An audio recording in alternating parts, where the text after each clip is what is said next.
గడిచిన 2 సంవత్సరాలుగా తెలంగాణ రాష్ట్రంలో కాంగ్రెస్ పార్టీ అధికారంలోకి వచ్చిన తర్వాత ఆనాడు ఎన్నికల్లో చాలా మాటలు చెప్పి అధికారంలోకి వచ్చిన తర్వాత 6 గ్యారెంటీలు అమలు చేస్తామని చెప్పి 420 హామీలు అమలు చేస్తామని చెప్పి అదేవిధంగా రైతులకు 2 లక్షల రుణమాఫీ చేస్తామని చెప్పి రకరకాల డిక్లరేషన్ల పేరు చెప్పి అధికారంలోకి వచ్చిన ఈ 2 సంవత్సరాల్లో కాంగ్రెస్ పార్టీ ఒక్కటంటే ఒక్క పని చేయలేదు. ఇది 3వ సంవత్సరం ప్రారంభమైంది వీళ్ళ పరిపాలన. కాబట్టి వచ్చే రోజుల్లో కూడా వీళ్ళు ఏం చేయరు అని చెప్పి నిర్ధారించుకొని వీళ్ళని నమ్మి మోసపోయినాం, వీళ్ళని నమ్మి ఆగమైనం. ముఖ్యంగా చెన్నూరు అసెంబ్లీ నియోజకవర్గంలో మంత్రి గారు వివేక్ గారు ఎమ్మెల్యే గెలిచి వారు మంత్రి అయినరు. వారు చెప్పినటువంటి ఒక్క హామీ నిలబెట్టుకోలే, కాంగ్రెస్ పార్టీ చెప్పింది నిలబెట్టుకోలే, సొంతంగా వారు చెప్పింది నిలబెట్టుకోలే. వారు 45,000 ఉద్యోగాలు ఇస్తామన్నారు. 2 ఏళ్ళు దాటి 3వ సంవత్సరం ప్రారంభమైంది. వారింట్లో వాళ్ళ కొడుకు ఎంపీ ఉద్యోగం వచ్చింది, ఆయనకు మంత్రి ఉద్యోగం వచ్చింది, వాళ్ళ అన్నకు బెల్లంపల్లి ఎమ్మెల్యే ఉద్యోగం వచ్చింది, వాళ్ళ బంధువు గడ్డం ప్రసాద్ గారికి స్పీకర్ ఉద్యోగం వచ్చింది. కానీ చెన్నూరు నియోజకవర్గంలో ఒక్క పిల్లగానికి కూడా ఉద్యోగం రాలేదు 2 ఏళ్లలో. అదేవిధంగా అగ్రికల్చర్ మినీ యూనివర్సిటీ తెస్తా అన్నాడు చెన్నూరుకు, స్కిల్ డెవలప్మెంట్ సెంటర్లు పెడతా అన్నారు, పెద్ద పరిశ్రమ చెన్నూరులో పెడతా అన్నాడు. అమేధిలో రాహుల్ గాంధీ కోసం ఉత్తరప్రదేశ్లో ఒక పెద్ద పరిశ్రమ పెట్టి వాళ్ళను మెప్పించి ఒప్పించుకొని తాయిలాలు ఇచ్చి అక్కడ పరిశ్రమ పెట్టి ఆయన మంత్రి పదవి తెచ్చుకున్నాడు తప్ప చెన్నూరులో పరిశ్రమ పెట్టలే. అదే మనము పెద్దలు కేసీఆర్ గారి ఆశీర్వాదంతో అన్న కేటీఆర్ గారి సహకారంతో చెన్నూరు అసెంబ్లీ నియోజకవర్గంలో మందమరి దగ్గర 500 కోట్లతోని పామాయిల్ ఫ్యాక్టరీ తీసుకొచ్చినాం. దానికి అన్నగారు వచ్చి భూమి పూజ చేసిర్రు. ఈ మంత్రి గారు పట్టించుకోకపోవడం వల్ల ఆ పరిశ్రమ కూడా చెన్నూరు నుంచి వెళ్ళిపోయింది. అంటే వారు చెప్పినటువంటి ఒక్క హామీ నిలబెట్టుకోలే. ఆనాడు కాళేశ్వరం బ్యాక్ వాటర్తోనే ఏదో ఇబ్బంది అవుతుందని ముంపు గ్రామాల ప్రజల్ని 26 గ్రామాల్లో 3 మండలాల్లో జైపూర్లో, చెన్నూరులో, కోటపల్లిలో రెచ్చగొట్టిండు. 3,600 ఎకరాల భూములు ప్రభుత్వంతో కొనిపిస్తామన్నాడు, కరకట్టలు కట్టిస్తామన్నాడు. మరి తట్టెడు మట్టి కూడా దొరకలేదా ఆయనకు, లేకపోతే సిమెంట్ దొరకలేదా, మేస్త్రీలు దొరకలేరా, కరకట్ట పని మొదలు పెట్టలే. మరి ప్రభుత్వంలో లక్షల కోట్ల బడ్జెట్ ఉంది, 2 సంవత్సరాలు అయిపోయింది, 3వ సంవత్సరం 3 బడ్జెట్లు పెట్టిన తర్వాత కూడా చెన్నూరు నియోజకవర్గంలో 1 ఎకరం ముంపు భూమి కూడా ఇవాళ కొనిపించలే. అంటే ఆనాడు నోటికి ఎంత వస్తుందంతా ఏది పడుతుంది ఓట్ల కోసం రేవంత్ రెడ్డి గారు, బట్టి విక్రమార్క గారు, రాష్ట్ర అగ్రనాయకత్వం ఎట్లా చెప్పారో చెన్నూరు నియోజకవర్గంలో వివేక్ గారు కూడా అట్లనే చెప్పి ఓట్లు వేయించుకున్నారు. ఆ కాంగ్రెస్ గాల్పులో గెలిచి బయటపడ్డారు.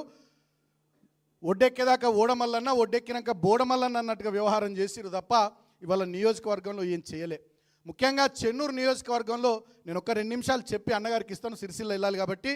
ఆనాడు పెద్దలు కేసీఆర్ గారి ఆశీర్వాదంతో మనం చాలా పనులు చేసుకున్నాం. 1,00,000 ఎకరాలకు నీళ్ళు ఇచ్చే చెన్నూరు ఎత్తిపోతల పథకం, 365 చెరువుల్ని లింక్ చేస్తూ 3 లిఫ్టుల ద్వారా 1,00,000 ఎకరాలకు నీళ్ళు ఇచ్చే చెన్నూరు ఎత్తిపోతల పథకం 1,630 కోట్లతోని కేసీఆర్ గారు శంకుస్థాపన చేసిర్రు.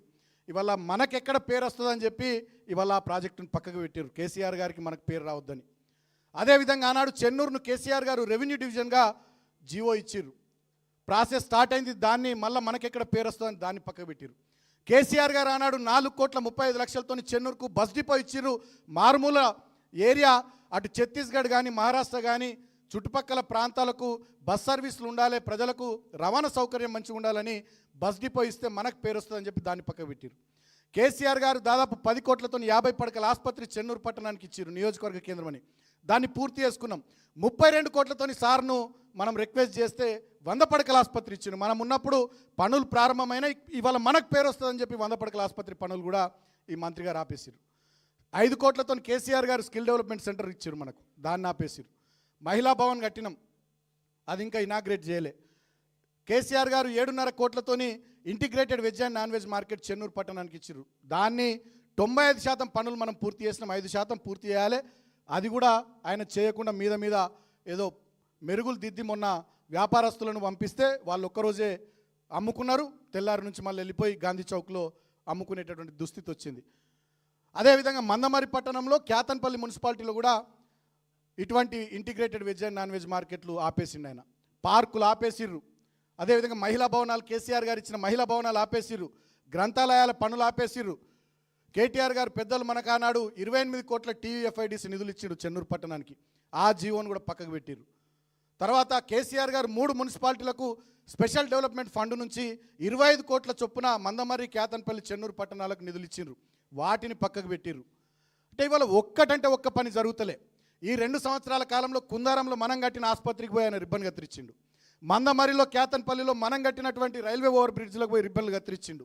మనం తెచ్చిన డిఎంఎఫ్టీ నిధులు, మనం తెచ్చిన వివిధ శాఖల పరిధిలోని నిధులను వర్క్స్ మాడిఫై చేసి ఇవాళ కొబ్బరికాయలు కొడతా ఉండు మున్సిపల్ ఎన్నికలు వచ్చినాయి అని తప్ప ఒక్కటంటే ఒకటి ఇలా ప్రభుత్వం వచ్చినాక సొంతంగా కాంగ్రెస్ ప్రభుత్వం ఆధ్వర్యంలో మంత్రి గారు కానీ ఈ ప్రభుత్వం కానీ ₹1 చెన్నూరు నియోజకవర్గానికి కానీ పట్టణానికి కానీ ఇచ్చింది లేదు. ఇట్లా చెప్పుకుంటూ పోతే చాలా ఉన్నాయి. అస్నాదును కేసీఆర్ గారు మండలం చేసిర్రు. అది మారుమూల ఏరియా, ఫోకస్డ్గా పని జరగాలి కాబట్టి 30 గ్రామాలున్న చెన్నూరు మండలం ఇంకో కొత్త మండలం రావాలి, దాంట్లోనే అస్నాద్ మండలం చేస్తే ఆ మండలాన్ని ఆపేసిర్రు మంత్రి గారు. కోటపల్లి మారుమూల మండలం, అది నక్సలైట్ ప్రభావిత మండలం, పక్కకే ఛత్తీస్గఢ్ మహారాష్ట్ర ఉంటాయి, ప్రాణహిత ఒడ్డున ఉంటుంది, 31 గ్రామాలు ఉన్నాయి. అక్కడ కూడా వెలుతురు రావాలి, అభివృద్ధి కావాలని చెప్పి పారిపల్లి మండలాన్ని కేసీఆర్ గారు ఇస్తే ఆ పనిని కూడా ఈ మంత్రి గారు ఆపేశారు. అంటే ఓట్లేసి నమ్మి మీకు అండగా నిలిచి ఆశీర్వాదం ఇచ్చిన చెన్నూరు ప్రజల నెత్తిమిది వల్ల ఈ మంత్రి గారు శటగోపం పెట్టిండు తప్ప ఒక్కటంటే ఒక్క పని చేస్తలేడు. ఇక ఇవన్నీ చూసిన తర్వాత రాజిరెడ్డి గారు కానీ మైదం రవణ కానీ కాంగ్రెస్ పార్టీలో ఆనాడు సీనియర్ నాయకులు ఉండి ఆనాడు కాంగ్రెస్ పార్టీ గెలుపు కోసం ఈ నియోజకవర్గంలో పనిచేసినటువంటి వాళ్ళంతా కూడా ఇక దీంట్లో ఉండి లాభం లేదు. 3వ సంవత్సరం స్టార్ట్ అయింది, తిప్పికొడితే ఇంకొక సంవత్సరం అయితే ఎవరికి ఎవడినాడు. ఇక అన్నం ఉడికిందా లేదంటే గంజులో చేయబెట్టి తిప్పాల్సిన అవసరం లేదు, 2 మెతుకులు చూస్తే అర్థమవుతుంది అన్నట్టుగా వీళ్ళ ప్రవర్తన, వీళ్ళ పద్ధతి అర్థమైంది. వీళ్ళు ఏం చెయ్యరు. మళ్ళీ చెన్నూరుకు కేసీఆర్ నాయకత్వమే రావాలి, ఈ గులాబీ జెండా ఎగరాల చెన్నూరులో, మళ్ళీ రాష్ట్రమంతా కేసీఆర్ గారి గాలి, బీఆర్ఎస్ గాలి రావాలి.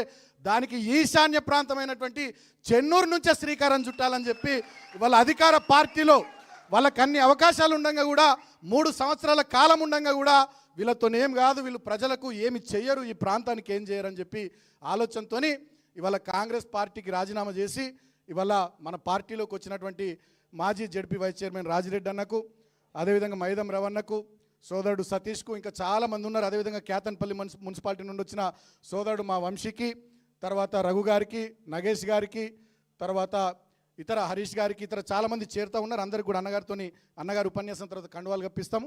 అందరికీ హృదయపూర్వకంగా స్వాగతం పలుకుతూ మీ అందరితో నేను కోరేది ఒకటే, మనమంతా ఒక కుటుంబం, ఇది గులాబీ కుటుంబం. కొత్త పాత అనే తేడా లేకుండా అందరం కలిసికట్టుగా పనిచేద్దాం. కేసీఆర్ గారికి మళ్ళీ 10 సంవత్సరాల వారి పరిపాలనలో చెన్నూరు నియోజకవర్గం గతంలో బోడ జనార్దన్ హయాంలో కానీ, వినోద్ గారి హయాంలో కానీ, కోదాటి రాయమల్ గారి హయాంలో కానీ, సి నారాయణ గారి హయాంలో కానీ, వెంకటస్వామి గారి హయాంలో కానీ, ఈ వివేక్ హయాంలో కానీ జరగనటువంటి పనులు గత 10 ఏళ్లలో కేసీఆర్ గారి నాయకత్వంలో వారు జరిపించిర్రు. అయిందేదో అయిపోయింది, ఏదో గాల్పులో మొన్న అట్లా జరిగింది.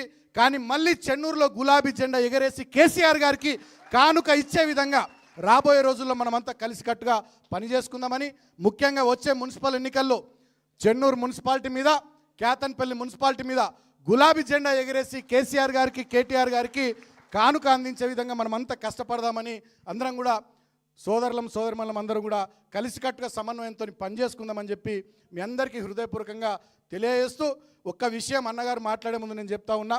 ఇందాక అన్నగారు లోపల మాకు చెప్పిర్రు, అయితే ఈ మున్సిపల్ ఎన్నికలకు సంబంధించి పార్టీ తరపున అబ్జర్వర్స్ను పంపిస్తారట, హైకమాండ్ నుంచి కోఆర్డినేటర్స్ను పంపిస్తారట, అన్ని రకాల సర్వేలు చేసి వార్డుల వారీగా ఎవరు బాగుంటారు, ఎట్లా బాగుంటారు, అక్కడ ఉండేటటువంటి సోషల్ కంపోజిషన్ కానీ, మంచి చెడ్డ కానీ అన్నిటిని చూసుకొని పకడ్బందీగా టికెట్ల కేటాయింపు కానీ, ప్రచారం కానీ, పనితీరు కానీ ఉంటుంది.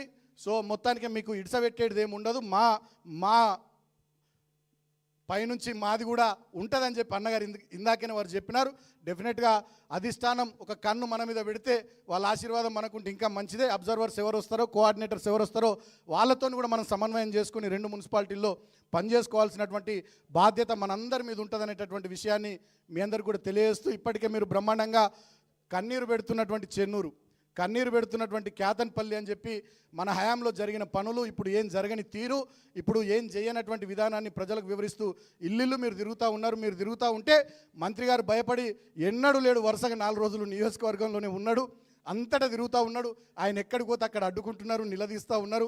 మా 2500 ఏవి, మా 4000 ఏవి, మా స్కూటీలు ఏవి, మా తులం బంగారం ఏది, నువ్వు చెప్పిన నౌకర్లు ఏవి అని ప్రజలంతా